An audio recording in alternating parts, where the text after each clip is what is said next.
Mi hermana me echó de la casa el día del funeral de mi madre para quedarse con la herencia de $8 millones, pero no sabía que yo tenía la grabación que demuestra cómo planeó todo. Mi hermana Elena me soltó una bofetada tan fuerte frente al ataúd de mi madre que el ruido resonó en toda la funeraria, dejando a los pocos parientes que quedaban en un silencio sepulcral. Un silencio de esos que te calan hasta los huesos y te hacen sentir que el aire pesa 1 tonelada. No me dolió el golpe físico, aunque sentí la mejilla arder como si me hubieran pegado con un hierro al rojo vivo. Lo que realmente me destrozó fue la rabia contenida en sus ojos y la forma en que me gritó, con un odio que no parecía humano. Que ya no era bienvenido en la casa que yo mismo había mantenido a flote durante los últimos 5 años de mi vida. Llevaba 60 meses exactos siendo el enfermero, el cocinero, el chofer y el único paño de lágrimas de mi madre, mientras Elena se dedicaba a ignorar sistemáticamente cada una de mis llamadas. Cada mensaje de texto desesperado y cada correo donde le suplicaba, casi de rodillas, que viniera a verla antes de que fuera demasiado tarde, antes de que la luz de sus ojos se apagara para siempre. Mi madre murió de una enfermedad degenerativa cruel que le fue robando la movilidad, la memoria y finalmente la razón poco a poco, convirtiendo a la mujer fuerte que yo conocía en una sombra frágil que necesitaba ayuda hasta para beber un sorbo de agua, y yo estuve ahí en cada crisis, en cada noche de hospital donde el olor a antiséptico se te mete en los poros. Y en cada mañana gris donde ella ya ni siquiera sabía quién era yo y me llamaba por el nombre de mi padre fallecido. Elena, en cambio, solo aparecía en mis notificaciones de Instagram, subiendo fotos en yates en Ibiza, brindando con champaña en hoteles de 5 estrellas en Dubái o cenando en restaurantes de lujo en París con el dinero que le robaba descaradamente a las cuentas de ahorro que mi papá nos había dejado para nuestro futuro. Una fortuna que ella consideraba su caja chica personal para financiar una vida de lujos que no se había ganado. Cuando el doctor nos dio la noticia definitiva a las 4 de la mañana de un martes, después de una agonía que me pareció eterna, mi hermana ni siquiera se dignó a contestar el teléfono. Me mandó al buzón de voz 4 veces seguidas mientras yo sostenía la mano fría de mi madre y lloraba en la oscuridad de una habitación de cuidados intensivos. Solo apareció 12 horas después, bajándose de un Mercedes negro último modelo, vestida con un traje de diseñador que gritaba dinero y escondida tras unas gafas de sol que costaban más que mi viejo coche. Fingiendo un dolor mediático para las cámaras de sus redes sociales, tomándose selfies con el pañuelo en la mano y escribiendo frases motivacionales sobre la pérdida mientras yo no podía ni respirar del cansancio acumulado de años de sacrificio. El drama alcanzó su punto máximo cuando, apenas terminamos de enterrar a mi mamá bajo una lluvia gris y helada que parecía llorar la injusticia que estaba por venir. Ella me detuvo en la entrada de la mansión familiar con una frialdad que me congeló la sangre. No me dejó ni siquiera meter la llave en la cerradura que yo mismo había cambiado meses antes para proteger a mamá. Salió a la puerta con 2 guardaespaldas de cara cuadrada que nunca en mi vida había visto y, sin decir una palabra, me aventó mis 3 maletas a la calle, maletas que estaban llenas de mi ropa vieja, mis libros de medicina y las pocas pertenencias que me quedaban, todo revuelto, sucio y mojado por el lodo de la banqueta como si fuera basura que estorbaba en su nueva vida de reina.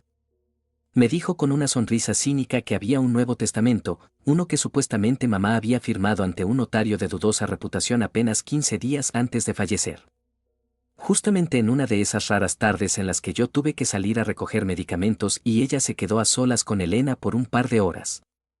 Según ese papel, que ella agitaba frente a mi cara como si fuera un trofeo de guerra, Elena era ahora la heredera universal de la inmobiliaria familiar, de las 3 casas en la costa, de los terrenos comerciales y de la cuenta de ahorros que superaba los $8 millones, dejándome a mí absolutamente nada más que la ropa que traía puesta. Me llamó parásito frente a los vecinos que se asomaban por las cortinas, me dijo que me había aprovechado de la debilidad mental de mamá para vivir de gratis todos estos años sin trabajar y que ahora que la dueña del dinero ya no estaba, yo no era más que un estorbo muerto de hambre que debía ser eliminado de su propiedad de inmediato si no quería que llamara a la policía para que me sacaran esposado. Me quedé ahí parado, empapado por la lluvia, viendo cómo el portón eléctrico se cerraba lentamente con un chirrido metálico que sonaba a traición, mientras mis manos temblaban no de frío, sino de la impotencia y del vacío existencial de ver cómo la persona con la que compartí mi infancia me desechaba como si fuera un trapo viejo. No tenía a dónde ir, mi cuenta bancaria estaba literalmente en ceros porque cada centavo de mi sueldo como bibliotecario lo había usado para pagar los tratamientos experimentales que el seguro no cubría. para comprar la cama de hospital articulada y para pagarle a los especialistas que venían a la casa los fines de semana para que mamá no sintiera tanto dolor en sus últimos días. Elena siempre pensó que era la más lista de la familia, que su belleza física y su capacidad casi sociópata para manipular a los hombres le abrirían todas las puertas del éxito sin tener que esforzarse. Pero se olvidó de un pequeño detalle que lo iba a cambiar todo: mi madre, incluso en sus peores momentos de delirio. Siempre tuvo destellos de lucidez absoluta donde sabía perfectamente quién era el hijo que la amaba con sinceridad y quién era el buitre carroñero que solo esperaba a que dejara de respirar para lanzarse sobre los restos del imperio familiar. Me subí a mi coche, un viejo Honda que apenas arrancó. Puse la calefacción al máximo para tratar de dejar de temblar y abrí la guantera con manos temblorosas para sacar una pequeña carpeta de cuero negro que llevaba escondida ahí desde hacía meses. Una carpeta que contenía el verdadero secreto de la familia. Elena creía que me había dejado en la calle, que me había ganado la partida y que ahora podría vender la inmobiliaria para seguir dándose su vida de lujos en Europa. Pero lo que no sospechaba es que yo tenía en mi poder una serie de grabaciones de las cámaras de seguridad ocultas que instalé en el cuarto de mamá para vigilarla mientras yo estaba en la cocina o en el jardín. En esas grabaciones se veía claramente cómo Elena entraba a la habitación las pocas veces que venía, cómo le gritaba a una mujer moribunda que se apurara a morir para que le soltara el dinero. Y cómo le tomaba la mano a la fuerza para estampar su firma en documentos que mamá ni siquiera alcanzaba a leer porque ya no tenía sus lentes ni su capacidad cognitiva intacta. Era una evidencia criminal de abuso, manipulación y fraude procesal que la hundiría en la miseria más profunda y la mandaría directo a una celda de concreto por el resto de su vida. Mientras veía por el retrovisor la mansión iluminada donde ella cegaramente ya estaba brindando por su victoria, sentí una calma extraña, una determinación fría que nunca había experimentado en mis 30 años de vida. Mi hermana pensaba que me había quitado el techo, pero en realidad me acababa de dar el motivo perfecto para destruirla por completo sin remordimientos. Y no pensaba detenerme hasta que tuviera que vender hasta el último de sus bolsos de marca para pagar los abogados que no la iban a poder salvar de la verdad. Elena no sabía que yo ya no era el hermano débil y sumiso que se aguantaba sus humillaciones para mantener la paz familiar. El dolor de perder a mi madre y la humillación de ser echado como un perro me habían transformado en alguien que no iba a tener piedad. Saqué mi teléfono y marqué el número de un viejo amigo de la universidad que ahora era uno de los abogados criminalistas más agresivos de la ciudad. Alguien que no aceptaba un no por respuesta y que disfrutaba despedazar a gente como Elena en los tribunales. Cuando me contestó, mi voz no tembló ni una sola vez al decirle que tenía el caso de su vida, un caso de $8 millones, una herencia robada y una hermana que necesitaba aprender, de la forma más dolorosa posible. Que el karma siempre llega y que esta vez el karma tenía mi nombre y todas las pruebas necesarias para borrarle esa sonrisa engreída de la cara para siempre. Me pasé la primera noche en un motel que parecía sacado de una pesadilla, uno de esos lugares olvidados por la mano de Dios a las afueras de la ciudad donde las sábanas huelen a cigarro rancio y a humedad estancada. Y donde el ruido del aire acondicionado es un zumbido constante que se te mete en el cerebro como un taladro oxidado. No pude dormir ni un solo segundo, me quedé mirando el techo descascarado, contando las grietas de la pintura y sintiendo como el frío de la lluvia que me había empapado en el funeral se me quedaba pegado a los huesos. Recordándome que ya no tenía nada, que el lugar donde crecí, donde guardaba mis recuerdos más preciados y donde cuidé a mi madre hasta su último aliento, ahora estaba en manos de un monstruo que compartía mi ADN. A las 8 de la mañana, cuando el sol apenas empezaba a filtrar una luz grisácea y enferma por las cortinas raídas, mi celular vibró con una notificación que me hizo saltar de la cama. Era una historia de Instagram de Elena. Grabada desde la cocina de la mansión, mostrando un desayuno extravagante con mimosas y caviar mientras de fondo se escuchaba música de fiesta a todo volumen, una burla descarada hacia mi dolor y una celebración obscena de su robo. Ricardo, mi amigo abogado, me citó en su oficina a las 10, manejé por la ciudad sintiéndome como un extraño en mi propia piel. Viendo a la gente seguir con sus vidas normales mientras yo cargaba con el peso de una traición que me hacía querer gritar hasta quedarme sin voz. Su oficina era un santuario de orden y silencio, llena de libros de leyes forrados en cuero y con una vista panorámica que ese día me pareció insultante. Pero en cuanto puse la pequeña carpeta negra sobre su escritorio de caoba y sus ojos recorrieron los documentos, el ambiente se volvió gélido. Ricardo no es de los que se impresionan fácil, ha visto lo peor de la humanidad en los juzgados, pero cuando le mostré la factura de la clínica privada donde Elena supuestamente llevó a mamá para el cambio de testamento, Su rostro se puso pálido y apretó la mandíbula con una fuerza que hizo que se le marcaran las venas de las sienes. Me explicó que el notario que firmó ese documento, un tal licenciado Peralta, tenía un historial de denuncias por falsificación que harían temblar a cualquiera, pero que se mantenía a flote gracias a sus conexiones con gente poderosa. La misma gente con la que mi hermana se codeaba en sus fiestas de alta sociedad. Encendimos mi computadora portátil y conectamos el disco duro con las grabaciones de las cámaras ocultas. El primer video que apareció en pantalla nos dejó sin palabras, era de una tarde calurosa de julio. Yo estaba en la farmacia buscando morfina para los dolores de mamá, y en la imagen se veía a Elena entrando al cuarto con un hombre desconocido, el mismo Peralta, mientras mi madre balbuceaba incoherencias presa de la fiebre y la desorientación. Vimos con horror cómo Elena le gritaba, cómo la sacudía por los hombros exigiéndole que despertara de una vez porque no tenía todo el día. Y como finalmente le guió la mano con una brutalidad mecánica para que pusiera su huella y su firma en un fajo de papeles que ella misma sostenía con una sonrisa depredadora. Lo más asqueroso de todo no fue solo la manipulación física, sino el audio captado por el micrófono de alta sensibilidad. Elena le decía a mamá, con una voz cargada de veneno, que yo me había ido de la ciudad. Que la había abandonado porque ya no soportaba su olor a enfermedad y que ella era la única que realmente se preocupaba por su bienestar. Una mentira tan atroz que hizo que se me revolviera el estómago y tuviera que salir corriendo al baño de la oficina para vomitar. Ricardo me siguió y, mientras yo me lavaba la cara con agua helada tratando de recuperar el aliento, me puso una mano en el hombro y me dijo que esto ya no era solo una disputa por dinero, sino un caso de abuso a adulto mayor y fraude criminal que podía mandar a Elena a prisión por 20 años si jugábamos bien nuestras cartas. El problema era que Elena ya había empezado a mover los hilos para blindarse. Me enteré por un mensaje de un excompañero de la inmobiliaria que mi hermana acababa de convocar a una junta de emergencia para anunciar la venta inmediata de la mayoría de los activos de la empresa, incluyendo los edificios comerciales que eran el sustento de cientos de familias de empleados que llevaban décadas trabajando para nosotros. Estaba liquidando el patrimonio familiar a precio de remate con tal de tener liquidez rápida y desaparecer de la jurisdicción antes de que yo pudiera reaccionar, una táctica clásica de los estafadores que saben que el tiempo corre en su contra. Salí de la oficina de Ricardo con un plan de acción, pero la realidad me golpeó de nuevo cuando pasé frente a la joyería más exclusiva de la ciudad y vi el coche de Elena estacionado afuera. Me bajé del Honda y, escondido tras un poste, vi cómo salía con 3 bolsas de compras, riendo a carcajadas con el mismo tipo de traje gris que había visto en los videos, el notario Peralta, quien ahora parecía ser también su amante o su socio principal en este asalto a mano armada. Me hirvió la sangre al ver que traía puesto el collar de perlas de mi abuela, una joya que mi madre guardaba con llave y que me había prometido que se quedaría en la familia para mi futura esposa. Pero que para Elena no era más que un accesorio para lucir en sus almuerzos de negocios sucios. Justo en ese momento, recibí una llamada de un número desconocido. Era un comprador de arte que me preguntaba si yo tenía autorización para detener la subasta del piano de cola Steinway de mi madre.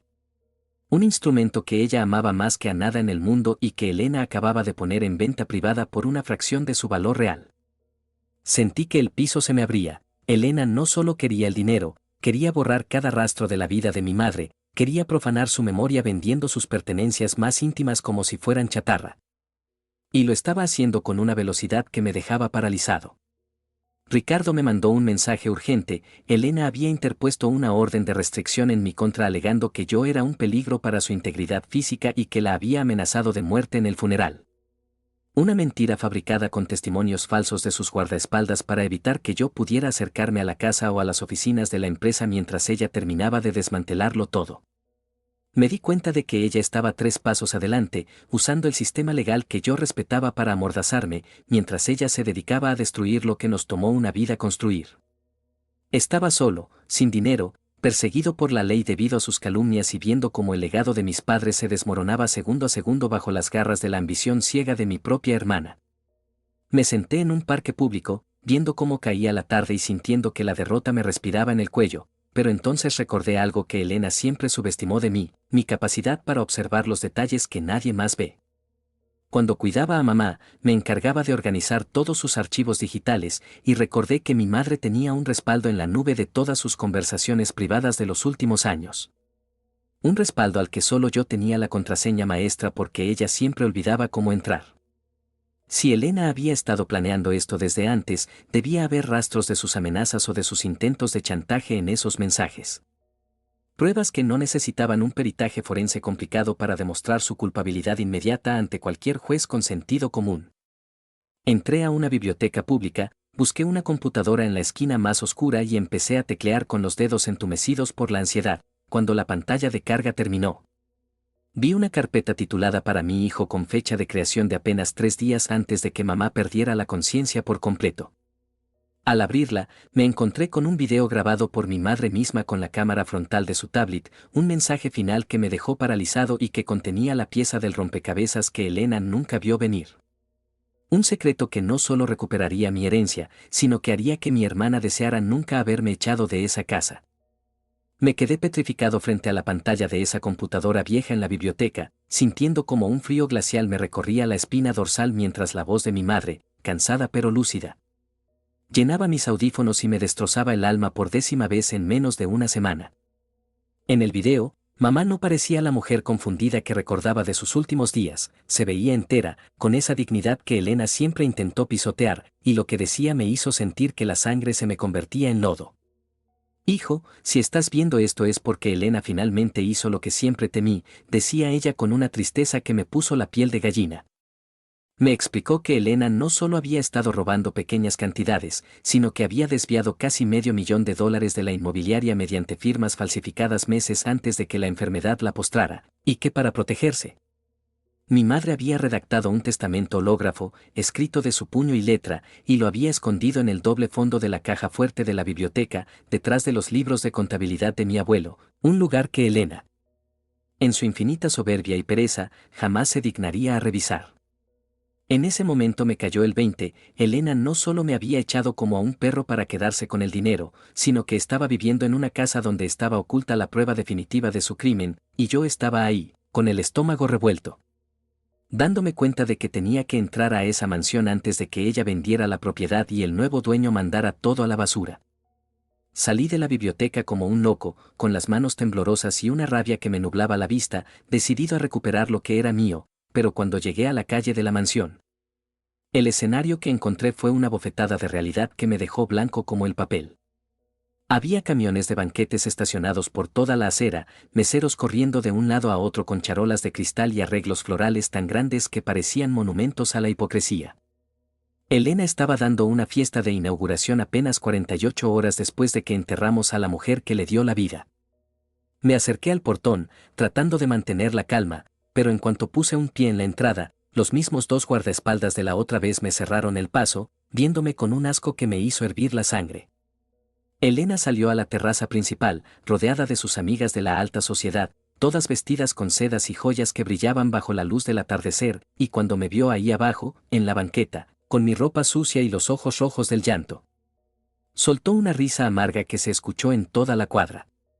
«Miren todas, ahí está el hermano pródigo», gritó ella, exhibiéndome como si fuera una atracción de circo, mientras sus amigas cuchicheaban y me lanzaban miradas de desprecio absoluto. Bajó las escaleras con una copa de champaña en la mano, caminando con esa seguridad de quien se siente intocable, y se paró justo detrás de la reja, a centímetros de mi cara, escupiendo las palabras con una crueldad que me quemaba. Me dijo que era una lástima que hubiera perdido la razón tan pronto,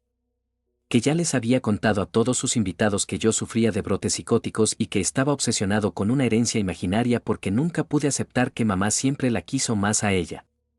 Me ardía la cara de la humillación, especialmente cuando vi que entre los invitados estaba el jefe de la inmobiliaria, un hombre que siempre me respetó y que ahora me veía con una mezcla de lástima y miedo. Convencido por las mentiras de Elena de que yo era un peligro público.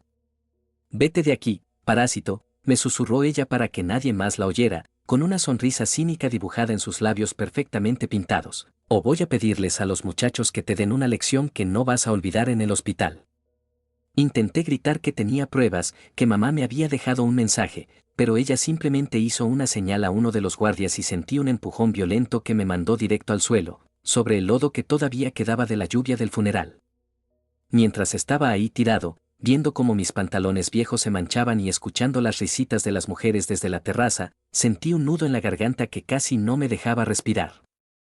Pero la humillación no terminó ahí. porque Elena, queriendo dar el golpe final, sacó su teléfono y empezó a grabarme en vivo para sus seguidores, burlándose de mi estado, diciendo que así terminan los hijos desagradecidos que no saben trabajar.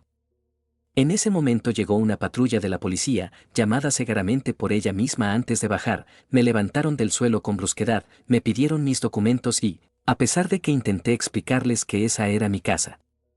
que yo tenía los registros, ellos solo veían la orden de restricción que Elena agitaba con elegancia desde el otro lado de la reja. Me leyeron mis derechos como si fuera un criminal común mientras ella se despedía de mí con la mano, fingiendo una tristeza teatral frente a los oficiales, diciendo que le partía el corazón ver a su hermano así de enfermo. Me subieron a la patrulla bajo la mirada de todos los vecinos, sintiendo el peso de la injusticia más grande que hubiera vivido jamás, y mientras el coche se alejaba, vi por el vidrio trasero como Elena regresaba a la fiesta, brindando con el notario Peralta, celebrando que finalmente me había sacado de su camino de la forma más pública y degradante posible.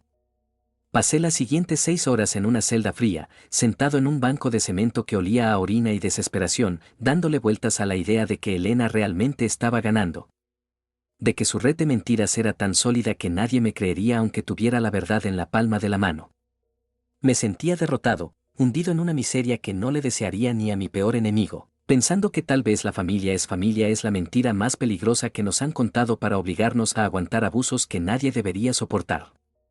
No supe qué responder cuando el oficial me dijo que si volvía a acercarme a la propiedad pasaría meses encerrado, solo asentí con la mirada perdida, sintiendo que el mundo se me venía encima. Al salir de la delegación, ya entrada la madrugada, caminé sin rumbo por las calles vacías, con el eco de las risas de mi hermana retumbando en mis oídos y el sabor amargo de la traición quemándome el pecho. Elena pensaba que me había destruido, que mi silencio y mi humillación eran permanentes, pero lo que no sabía era que mientras yo estaba en esa celda, la rabia se había transformado en algo mucho más peligroso, una paciencia infinita. Sabía que ella no tardaría en cometer un error, porque la gente como Elena siempre se confía demasiado cuando cree que ya no tiene rivales, y yo solo necesitaba una oportunidad. Un solo momento de descuido para entrar por ese testamento y quemar su mundo de cristal hasta los cimientos. Me senté en una banca de la estación de tren, viendo los primeros rayos del sol y dándome cuenta de que ya no tenía miedo a la pobreza ni al que dirán, porque después de haber sido arrastrado por el lodo frente a todo mi mundo, ya no tenía nada más que perder, y un hombre que no tiene nada que perder es el hombre más peligroso que Elena conocería en su miserable vida. Saqué el disco duro de mi bolsillo, lo apreté con fuerza y juré por la memoria de mi madre que la próxima vez que viera a Elena, no sería para pedirle nada, sino para ver cómo la justicia que ella tanto despreciaba la despojaba de cada centavo, de cada joya y de cada mentira que había usado para pisotearme, y que ese momento estaba mucho más cerca de lo que su mente retorcida podía imaginar. La frialdad del banco de metal de la estación se me clavaba en los riñones mientras veía el reloj de la terminal marcar las 4 de la mañana. Un tiempo muerto donde los pecadores duermen y los desesperados como yo empezamos a cavar nuestra propia tumba o nuestra salvación. Y fue en ese preciso instante de agotamiento absoluto cuando entendí que no podía esperar a que la justicia lenta de los tribunales hiciera su trabajo porque Elena ya estaba borrando mis huellas dactilares de cada rincón de mi existencia con una eficiencia aterradora. Me levanté con las articulaciones crujiendo como ramas secas bajo el peso de una humedad que parecía venir de dentro de mis propios pulmones y caminé de regreso hacia la zona residencial, evitando las avenidas principales donde las patrullas todavía buscaban a cualquier sospechoso que se pareciera a la descripción de hermano inestable que mi hermana había dado de mí a la policía. Sintiendo el peso del disco duro en mi bolsillo como si fuera una granada a punto de estallar en medio de mi pecho. Llegué a la parte trasera de la mansión, donde el seto de pinos es más espeso y donde mi padre, años atrás, había instalado un sistema de riego que siempre dejaba el suelo blando y traicionero. Y me arrastré por el lodo ignorando por completo cómo la suciedad se metía debajo de mis uñas, manchaba mi ropa de luto y terminaba de pisotear lo poco que me quedaba de dignidad en este mundo que se había vuelto loco en menos de una semana. Sabía que había una pequeña ventana en el sótano. Una que Elena siempre quiso sellar porque decía que arruinaba la estética minimalista de la fachada, pero que mamá mantuvo con terquedad porque era la única forma de que entrara aire fresco a su cuarto de costura en los veranos sofocantes. Y para mi suerte, la cerradura oxidada cedió con un gemido metálico que en el silencio absoluto de la noche me sonó como un disparo de cañón resonando en todo el vecindario. Entré al sótano, ese lugar lleno de cajas con decoraciones de Navidad olvidadas, fotos viejas amarillentas y el olor penetrante a la madera de cedro que tanto amaba mi madre, y me quedé inmóvil durante 10 minutos eternos. Escuchando el latido de mi propio corazón martilleando con violencia contra mis costillas y el sutil ronroneo del sistema de calefacción central que Elena ya había puesto a tope para su total comodidad. Subí las escaleras de servicio, las que usaba el personal y que yo mismo recorrí miles de veces cargando pesadas bandejas de comida, sábanas limpias y medicinas caras. Evitando cada uno de los escalones que sabía por experiencia que crujían bajo el peso de un hombre adulto. Moviéndome como una sombra en una casa que solía ser mi refugio seguro y que ahora se sentía como territorio enemigo lleno de trampas invisibles diseñadas para destruirme. Al llegar al pasillo del segundo piso, vi un rastro de copas de cristal fino rotas y confeti dorado esparcido por la alfombra persa. Los restos de la fiesta obscena e injusta con la que mi propia hermana celebró mi destierro apenas unas horas después de enterrar a nuestra madre, y sentí una náusea tan fuerte, un asco tan profundo, que tuve que apoyarme en la pared de mármol frío para no caer de rodillas, viendo la puerta de la habitación de mi madre cerrada con una llave que yo ya no poseía. Me deslicé hasta la biblioteca, esa habitación solemne con paredes cubiertas de libros que olían a sabiduría antigua y a los puros que mi abuelo solía fumar por las tardes, y me dirigí directamente a la sección de contabilidad antigua de la familia. Justo detrás de los tomos de piel de becerro que nadie había tenido el interés de tocar en décadas, buscando el panel oculto que mamá mencionó con voz temblorosa en su mensaje final oculto en la nube. Mis dedos temblaban tanto por la adrenalina y el cansancio acumulado que me costó 3 intentos agónicos introducir la combinación de la caja fuerte, que era nada menos que la fecha de mi nacimiento. Un detalle que me hizo sollozar en silencio porque demostraba que, incluso en su peor declive mental, yo seguía siendo la única clave de su seguridad y su confianza, y cuando el mecanismo hizo un clic suave y la puerta de acero se abrió. Vi el sobre de Manila con el sello original de su puño y letra. Pero al sacar el testamento hológrafo que me devolvía legalmente lo que me pertenecía, mis ojos se toparon con algo que no esperaba encontrar en ese escondite. Algo que me heló el aliento y me hizo entender que la maldad de Elena era una fosa séptica mucho más profunda de lo que mi mente cansada podía procesar. Debajo de los papeles de la herencia de los 8 millones había una pequeña caja de madera oscura con llave, y dentro de ella, una colección de frascos de vidrio ámbar sin etiquetas junto a una bitácora escrita con la caligrafía perfecta,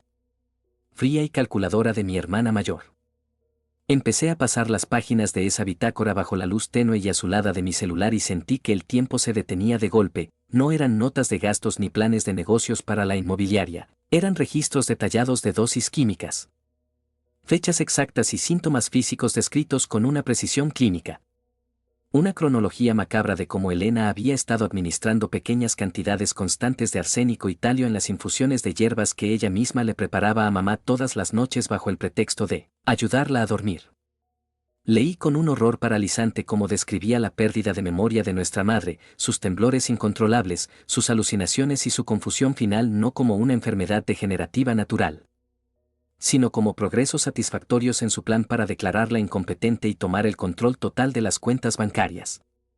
Pero el verdadero giro que me destrozó el alma y me hizo querer arrancarme la piel fue llegar a las últimas páginas del cuaderno. Allí, el nombre escrito con tinta negra no era el de mi madre, sino el mío, seguido de anotaciones detalladas sobre mi propio cansancio crónico, mis dolores de cabeza persistentes, la forma en que mis manos empezaban a fallar al sostener objetos y los periodos de desorientación que yo siempre atribuía al estrés de ser el cuidador único. Dándome cuenta en ese segundo de claridad brutal de que Elena no solo había asesinado lentamente a la mujer que nos dio la vida, sino que ya había empezado a hacer exactamente lo mismo conmigo. Aprovechó mi entrega total, mi amor filial y mi cansancio para envenenarme poco a poco con cada taza de café especial que me traía para que aguantara las guardias nocturnas, asegurándose de que para cuando mamá muriera, yo estuviera demasiado débil física y mentalmente para pelear por la herencia, o mejor aún, para que mi muerte pareciera una trágica consecuencia de la misma supuesta enfermedad genética que mató a nuestra madre. Me quedé sentado en el suelo frío de la biblioteca, con el testamento legítimo en una mano y las pruebas de mi propio intento de asesinato en la otra, sintiendo como el sabor metálico constante que había tenido en la boca durante meses cobraba un sentido nuevo, aterrador y letal que me hacía desear nunca haber nacido en esta familia de serpientes. La persona con la que compartí mis juguetes, la que se sentaba a mi lado en cada cena de Navidad y con la que compartí los secretos más íntimos de nuestra infancia. Había estado midiendo mi muerte en gotas precisas cada vez que me sonreía con esa falsa compasión, sirviéndome el veneno que me estaba apagando la vida por dentro mientras yo le daba las gracias por ser tan buena hermana. En ese preciso momento de revelación, escuché unos pasos rítmicos en el pasillo, el sonido inconfundible y seco de los tacones de Elena resonando en el mármol. Acercándose a la biblioteca con una lentitud que me pareció la de un depredador que sabe que su presa está acorralada, y supe con una claridad gélida que si me encontraba allí dentro con esos documentos comprometedores, yo no saldría vivo de esa mansión para contar la verdad a las autoridades. La adrenalina barrió el letargo de mi cuerpo, mi corazón se sincronizó con el peligro y entendí que ya no estaba luchando por 8 millones de dólares, ni por edificios comerciales, ni por una mansión de lujo.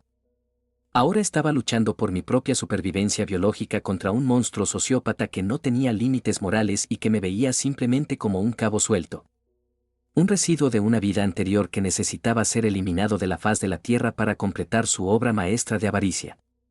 El giro clave no era solo el dinero que ella había robado con firmas falsas, era que mi propia existencia era el último obstáculo físico en su camino hacia el poder absoluto. Y que cada segundo que yo pasaba respirando dentro de esas paredes era una apuesta directa y suicida con la muerte, una realidad que me hizo entender que la venganza legal que tenía planeada ya no era suficiente bajo ninguna circunstancia. Ahora necesitaba una destrucción total, un contraataque que no solo recuperara mi nombre y mi dinero, sino que borrara la sonrisa de suficiencia de la cara de Elena antes de que el veneno que ya recorría mis venas terminara el trabajo que ella empezó en las sombras de nuestra propia casa. Y mientras la sombra de su figura se proyectaba bajo la rendija de la puerta de la biblioteca, guardé el cuaderno y el testamento en mi pecho con una furia que me devolvió la fuerza que ella me había robado gota a gota, jurando que si iba a morir, ella caería al infierno conmigo antes de que terminara la semana. Me pegué contra la estantería de madera oscura sintiendo como el barniz se me clavaba en las palmas de las manos mientras los pasos de Elena se detenían justo frente a la puerta de la biblioteca. Un silencio que duró milenios y donde pude jurar que el aire se espesaba con el aroma de su perfume caro, esa mezcla de rosas y veneno que ahora identificaba como mi sentencia de muerte. Así que guardé el sobre y el cuaderno de bitácora dentro de mi chaqueta, apretándolos contra mi pecho como si fueran un escudo contra la oscuridad absoluta que ella representaba. Justo cuando el pomo de la puerta empezó a girar con ese chirrido metálico que me erizó los pelos de la nuca, me tiré al suelo fingiendo un desmayo o una crisis de tos, permitiendo que mi cuerpo se sacudiera de forma errática para que ella no sospechara que acababa de descubrir su secreto más asqueroso en el doble fondo de la caja fuerte. Ella entró con esa calma insultante, me miró desde arriba con una indiferencia que me confirmó que para ella yo ya no era un hermano sino un obstáculo biológico que estaba tardando demasiado en pudrirse. Y con una voz gélida me preguntó qué demonios hacía ahí de nuevo si ya me había advertido que llamaría a la policía para que me encerraran en un psiquiátrico por el resto de mis días. No había ni un rastro de remordimiento en sus ojos, solo una curiosidad científica macabra, como quien observa a un insecto retorcerse después de haberle arrancado las alas. Y me dijo que mi presencia allí solo confirmaba que yo estaba perdiendo la razón por el duelo, mientras estiraba su mano para ayudarme a levantar con una falsedad que me hizo querer arrancarle la piel. Salí de la mansión tambaleándome por el pasillo de servicio, dejando que ella viera mi debilidad como un trofeo de guerra, pero en cuanto crucé la reja y me perdí en la oscuridad de la calle, mi mente empezó a trabajar con una precisión que nunca supe que tenía, impulsada por la furia de saber que mi propia sangre me estaba matando gota a gota por un puñado de billetes y una casa de lujo. Manejé directo a la clínica de urgencias de un viejo amigo de la universidad, un tipo llamado Marcos que no hacía preguntas incómodas y que sabía perfectamente que yo no era un drogadicto ni un loco. Y le exigí que me hiciera un examen toxicológico completo, un panel de metales pesados que tardó horas eternas en procesarse mientras yo veía el amanecer desde una camilla de hospital. Me sentía morir, sentía que cada fibra de mi ser estaba impregnada de la maldad de Elena, y cuando los resultados salieron, el rostro de Marcos lo dijo todo. Mis niveles de talio y arsénico eran 10 veces superiores a lo letal para un ser humano promedio, y solo mi constitución física y el hecho de que yo mismo preparaba algunas de mis comidas me habían mantenido en pie. Con los resultados médicos en una mano, el testamento hológrafo en la otra y el cuaderno de bitácora que narraba el asesinato de mi madre paso a paso, me reuní con Ricardo en un hotel de mala muerte a las afueras de la ciudad donde nadie nos buscaría. Y pasamos las siguientes 12 horas diseñando el plan de destrucción más absoluto que se haya visto jamás. No íbamos a ir a la policía de inmediato porque sabíamos que Elena tenía al notario Peralta y a otros funcionarios corruptos en su bolsillo. Teníamos que golpearla donde más le dolía, en su orgullo, en su dinero y frente a toda la sociedad que ella tanto intentaba impresionar con sus mentiras y sus fiestas de caridad. Empezamos por contactar de forma anónima a cada uno de los compradores potenciales de la inmobiliaria familiar, enviándoles copias de los registros de desfalco que mamá había guardado en la nube, arruinando cada una de sus negociaciones en cuestión de minutos y dejándola sin la liquidez que tanto necesitaba para huir del país antes de que el escándalo estallara. Mientras ella recibía llamadas frenéticas de inversores internacionales cancelando contratos millonarios y exigiendo auditorías urgentes, yo me encargué de recuperar cada cámara de seguridad de la mansión mediante un acceso remoto que ella no sabía que existía, instalando un software espía en su propio teléfono para escuchar sus conversaciones privadas. El veneno en mi cuerpo me hacía sentir débil, con náuseas constantes y un dolor de cabeza que me nublaba la vista, pero la adrenalina de la venganza era el mejor antídoto, dándome la fuerza para coordinar con la Fiscalía de Distrito una redada que ocurriría en el momento exacto para que no tuviera escape posible. Preparamos una citación falsa para una supuesta lectura definitiva del testamento oficial en la oficina de Peralta, una trampa diseñada para que ambos estuvieran en el mismo lugar, rodeados de los documentos originales que planeaban destruir, creyendo que finalmente me darían el golpe de gracia legal para borrarme del mapa. Me aseguré de que la prensa local estuviera avisada de un escándalo financiero masivo en la oficina del notario más famoso de la ciudad, porque quería que cada una de las personas que me vio ser arrastrado por el lodo en el funeral viera ahora cómo la reina de la hipocresía era sacada esposada y con la cara cubierta de vergüenza. Durante 3 días jugué al gato y al ratón con ella, mandándole mensajes de texto fingiendo que estaba muriendo en un hospital público, que aceptaba mi derrota y que solo quería mi ropa de regreso para morir en paz, alimentando su ego sociópata para que bajara la guardia y se sintiera la ganadora absoluta de esta guerra fratricida. Cada vez que ella me respondía con condescendencia, diciéndome que era un pobre diablo y que me deseaba una pronta recuperación en el infierno, yo apretaba los dientes y recordaba el video de mi madre, su voz cansada y la caja de veneno que Elena guardaba con tanto celo en la biblioteca. El día de la ejecución del plan llegó con un cielo encapotado y un aire pesado que presagiaba tormenta, y yo me vestí con mi mejor traje negro, ocultando los temblores de mis manos bajo unos guantes de piel y cubriendo la palidez de mi rostro con la determinación de un hombre que ya no tiene nada que perder. Ricardo me esperaba en la entrada del edificio de oficinas con un maletín lleno de pruebas y una sonrisa de tiburón que me indicó que la policía ya estaba apostada en las salidas de emergencia, lista para cerrar el círculo sobre Elena y su cómplice. Entramos al elevador sintiendo el ascenso como una cuenta regresiva hacia la justicia, y cuando las puertas se abrieron en el piso del despacho de Peralta, el silencio era tan tenso que se podía cortar con un cuchillo. Con Elena sentada en la cabecera de la mesa de conferencias luciendo un vestido rojo sangre que gritaba poder y arrogancia. Ella se rió al verme entrar, se burló de mi apariencia demacrada frente a sus guardaespaldas y me lanzó un fajo de papeles que pretendían ser mi renuncia total a cualquier derecho sucesorio a cambio de una pequeña pensión mensual. Pero lo que no sabía era que yo ya no venía a negociar nada. Vi cómo firmaba con esa caligrafía elegante y fría, celebrando su triunfo con una copa de vino que Peralta le sirvió con una reverencia casi servil, y en ese preciso momento saqué el cuaderno de bitácora original y lo puse sobre la mesa, abriéndolo en la página donde ella detallaba las dosis de arsénico administradas a nuestra madre y a mí. El color desapareció de su rostro de forma tan violenta que pareció que se le hubiera escapado el alma por los poros.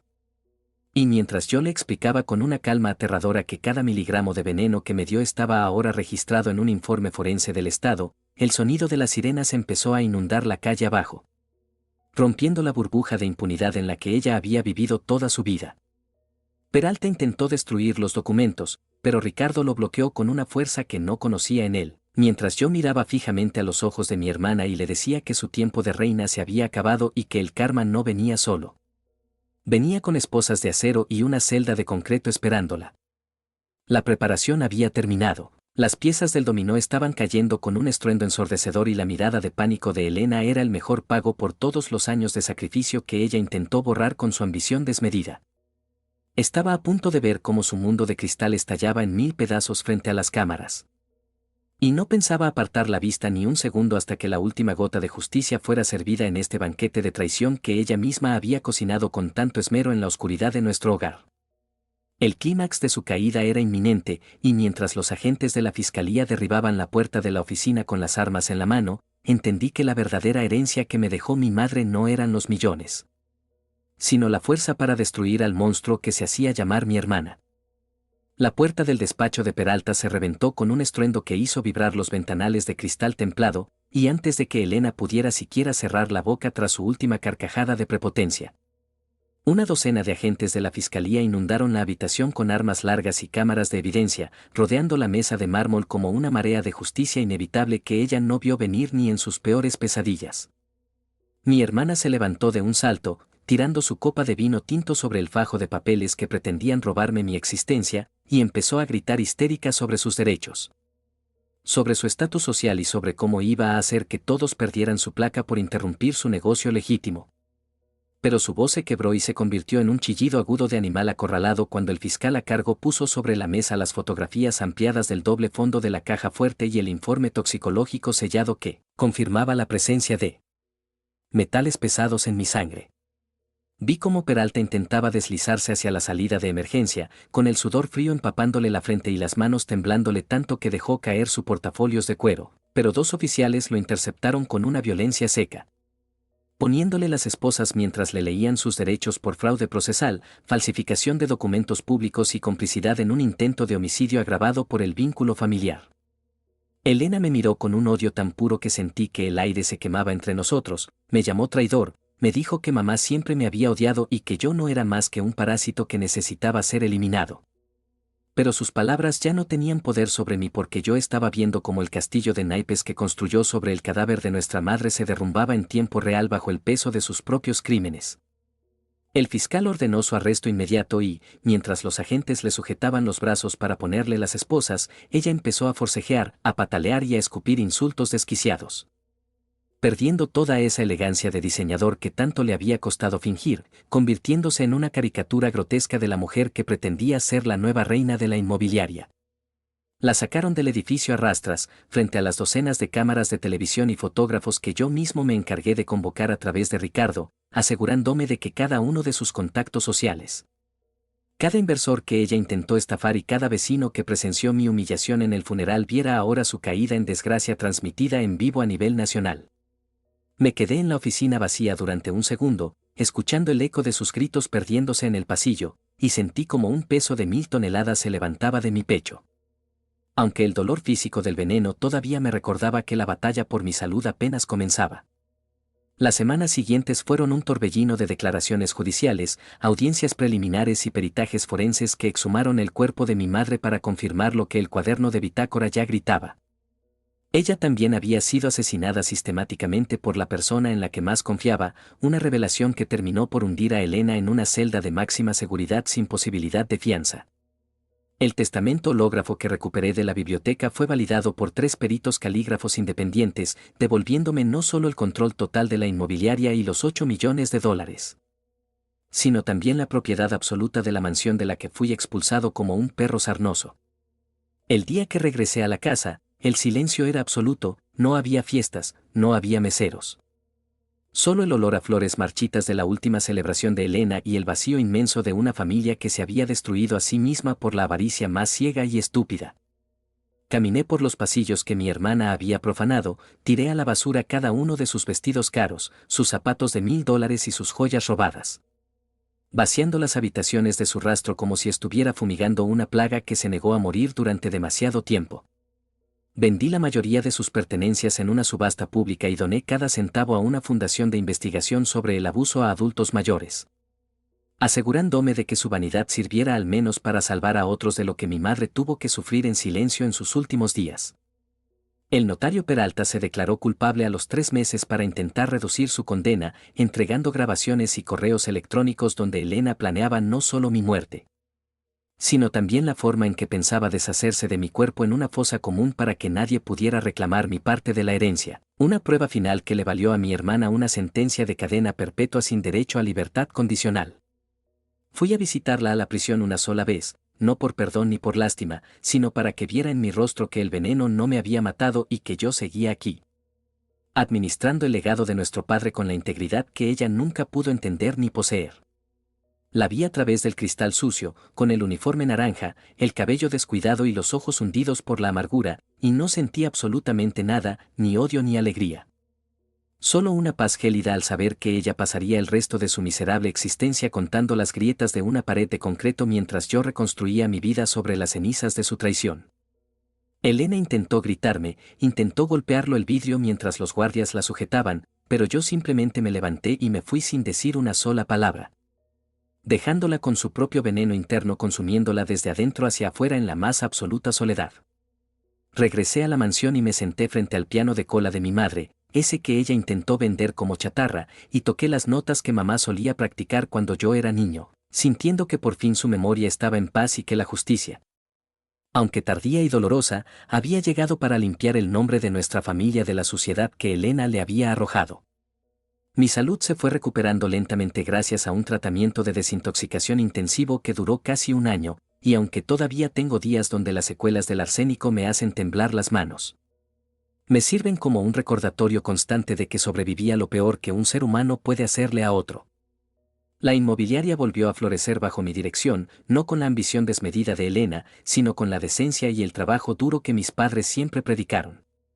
convirtiéndose en un refugio para los empleados que ella intentó despedir sin miramientos. A veces, en las noches de lluvia, me parece escuchar el eco de su bofetada en la funeraria, pero luego miro a mi alrededor, veo la casa llena de luz y entiendo que la verdadera victoria no fue quedarme con los millones, sino haber mantenido mi humanidad intacta mientras ella se convertía en el monstruo que terminó devorándose a sí mismo. No hubo finales felices de película, ni abrazos familiares, ni reconciliaciones milagrosas. Solo la realidad cruda de un hombre que tuvo que destruir a su propia hermana para poder seguir respirando en un mundo que ella intentó robarle con cada gota de veneno que le sirvió en la mesa. Hoy la mansión es un hogar de nuevo, no un monumento a la soberbia, y mientras cierro la caja fuerte donde ahora guardo solo fotos de los momentos felices con mi madre, sé que el karma no es una fuerza mística, sino el resultado inevitable de las acciones de aquellos que creen que el dinero puede comprar el silencio de la verdad. Elena sigue gritando mi nombre en alguna celda olvidada, pero para el resto del mundo y para mí, ella ya no existe. Es solo una mancha borrada de la historia de una herencia que nunca le perteneció y que terminó siendo su propia tumba en vida. He aprendido que la sangre te hace pariente, pero la lealtad y el amor te hacen familia, y yo elegí ser fiel a la memoria de quienes me amaron de verdad, dejando que el tiempo se encargue de enterrar a los traidores bajo el peso de su propia maldad infinita. Mi madre finalmente descansa en una tumba llena de flores frescas, con un monumento digno que yo mismo diseñé, y cada vez que la visito, le prometo que el imperio que ella y mi padre construyeron nunca más volverá a caer en manos de alguien que no sepa valorar el peso de una lágrima o el valor de una vida humana. La historia de los 8 millones terminó no con un brindis de champaña, sino con el sonido seco de una celda cerrándose para siempre, recordándole a todo aquel que intente jugar con la vida de los suyos que al final del camino, lo único que queda es lo que fuiste capaz de proteger con la verdad y la justicia como únicas armas frente a la oscuridad de la ambición. He cerrado ese capítulo de mi vida y aunque las cicatrices internas nunca se irán por completo, camino con la frente en alto sabiendo que hice lo correcto, que no me doblé ante la humillación y que hoy, después de tanto dolor, por fin puedo decir que la casa, el nombre y el futuro de mi familia están a salvo de las garras de la envidia que casi nos destruye a todos. Gracias a todos por escuchar esta historia. Agradecería si se suscriben y dan like, me ayudaría a poder monetizar mi contenido, el cual es mi sueño, y no se olviden de comentar que ayuda a que YouTube me recomiende.